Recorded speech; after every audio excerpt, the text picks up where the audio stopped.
guys, parang init ngayon ah. Bro, pause check nga, pause. Maraming basang-basa ano bro. Bro, rate mo nga yung init today. Init check, 1 to 10. 15 out of 10 pre. Summer ngayon eh. Tapos yung sa pa-umbrella natin sa walk natin eh. Siksikan lang kami.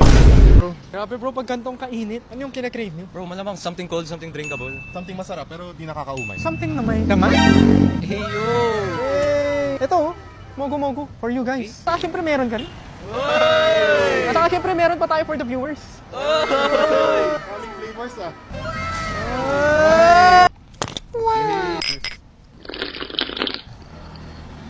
Okay, gets.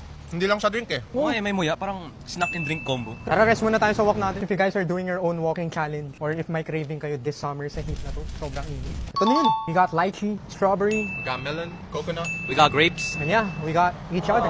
Yeah. Sweet na ako, pre. Hindi lang tong drink sweet ha, like pati ako rin. Ay, masyado na, masyado. Grabe talaga na-realize ko, pag sobrang init, hindi lang enough yung basta malamig lang. Kailangan yung satisfying rin. Alright, di ba?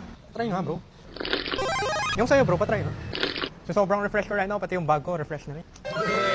Ubusin ko na kasi we're gonna go back to our walk na. Init. Kaya pa bro.